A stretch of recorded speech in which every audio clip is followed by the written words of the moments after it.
Good morning. Today we look at Joshua chapters 4 through 6. Yesterday was kind of a rush to get through what we did, but that's okay. But we found the people of Israel had crossed over the River Jordan on dry ground into the Promised Land. And chapter 4 begins then when the entire nation had finished. The Lord says to Joshua, select 12 men and have them go out into the middle of the river, and each of them pick up a stone and carry it out on his shoulder and make a pile of these stones, make a monument to me as a reminder. And so they do that. And when you look in over there at, where is it, about in verse 21, it's, say to the Israelites, when your children ask their parents in time, what do these stones mean? These stones it's a monument, it's a reminder, it's an altar, remembering that God stopped the waters, let the Israelites cross on dry ground. And, it's for them to remember this act of God. And in many altars in churches, in the front, they may have the words, do this in remembrance of me, or, something about remembering God. And that's with Holy Communion. It's, do this in remembrance of me. This is what Jesus says. And so these stones, this monument that was there, and it, verse 9 says, these stones are there to this day. Whenever this was written, the stones were there for the people to see and for them to be reminded of how they had crossed on dry ground. And it tells us there were 40,000 armed Israelites that had crossed over, into the Promised Land. So the army went first.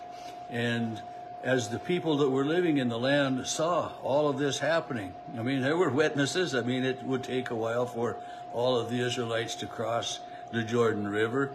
It wasn't, like there was 600,000 of them or more, by this time, the numbers of the census and everything. And so it's not just, a quick 30-minute deal, but there were witnesses, and the people that were living in the lands were put terror in their hearts. Let's just say it that way. They were ill at ease. They were, distraught at this huge number of people coming into their land. And the land of Canaan, the Promised Land, at that time, the peoples that lived there, the rich people, really lorded it over the poor. It was a land of somewhat chaos already, and displeasure with the system the way it was, and so much of the way the government is anybody ever pleased with the way the government works? Not too much. But so anyway, this altar of these 12 stones, and they must not have been just little ones, that they were big enough that they carried them out and made this altar that could be seen and be remembered. And so often we see God doing something, or having the Israelites put an altar like this, a memorial, so that they would remember. And they crossed over. They finished crossing over on the 10th day of the first month. And just shortly after that, then, of course, this is the time of Passover. So the Passover was celebrated on the 14th day of the first month.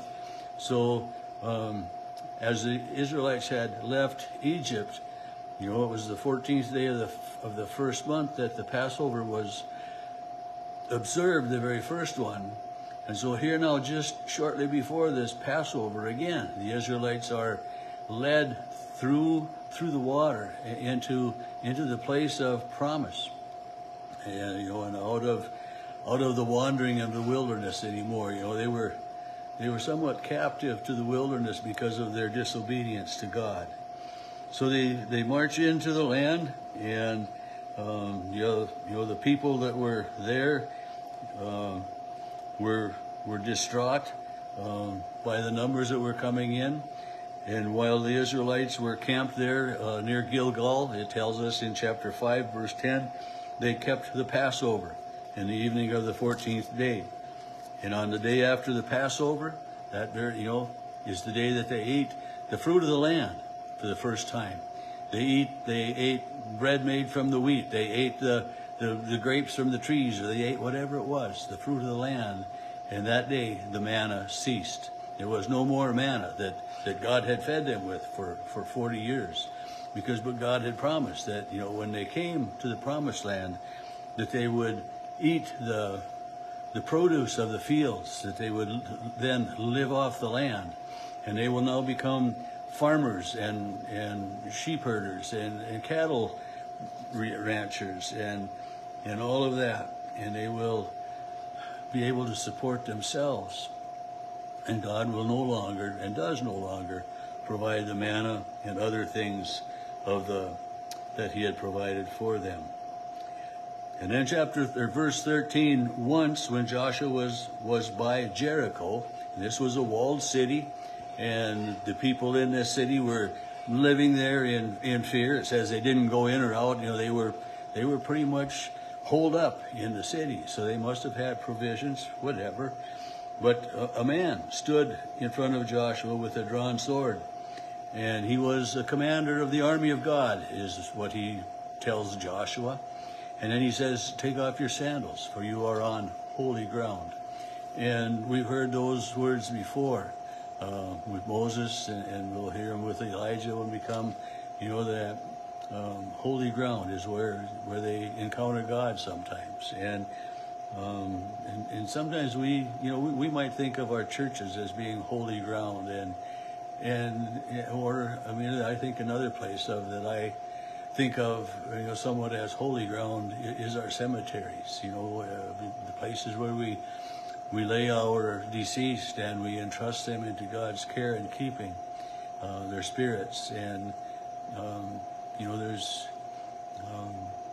there's something sacred about that, and to go and to walk through a cemetery, especially the older parts, the parts of a cemetery that date back to the 1880s and 90s, the early settlements of our areas here, and to see the names and the histories and the family names and some of them the short lifespan and the number of children in different years, when diseases and things came through. But we have in my estimation, we have these holy places yet today. But anyway, this commander of the army is there, and he tells Joshua that God says to you, I am giving Jericho into your hands, and this is the way you will defeat Jericho. Have your army march around it once a day for 6 days, making no sound. Just march around it. Don't bring your weapons out. Don't shout. Don't holler. Don't blow the horns. Just march around it in the morning for 6 days. And on the 7th day, march around it 7 times. And then have those priests blow those 7 horns and have all the people shout, and the walls of Jericho will fall. And it reminded me of and the walls came a-tumbling down. We sing songs about this, and we remember. And it's another one of those things that, the Israelite nation remembers how God delivered into their hands this walled city of Jericho. But not everybody. But, and so the walls came tumbling down, and the soldiers were to go in and to annihilate the people there. It was legal, take the gold and the silver, and, that was the Lord's plunder, but don't, there were stipulations as to, don't take any, some of these artifacts, and don't take some stuff.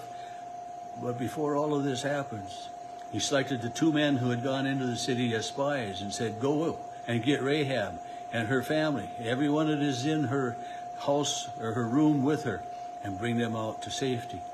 And so Rahab, and verse 25 of chapter 6, Rahab the prostitute with her family and all who belonged to her, Joshua spared, and her family has lived in Israel ever since.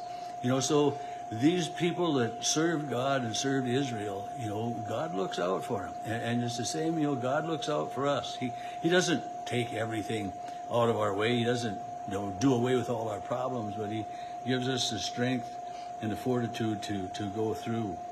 And so on that seventh day, the army marched around 7 times. The priests blew their horns. And can you imagine these walls? I mean, and they weren't just a little 4 or 5, 6 inch wall. They were probably 2 to 3, maybe 6 feet thick. These walls. They were built to hold off an army to work against the siege, and they were big enough that soldiers could be up on them and part way, and then there was protection so that the archers could be up there and the spear throwers, and they could defend the city from the top of the wall. But the walls, at God's command, came tumbling down, and the city was delivered into the hands of the Israelites. And and it was in verse 27, the last verse we read today. So the Lord was with Joshua, and his fame was in all the land. But the people there's another spot in here where the people had regarded Joshua with honor, just as they had Moses. I mean, God had spoken to Joshua. They led the people over the river Jordan, and it was because of this that the people saw Joshua as their leader, understood that God is with him, and God is leading not only Joshua, but the entire Israelite nation. And God is still active in the world, and for that, I know I'm thankful.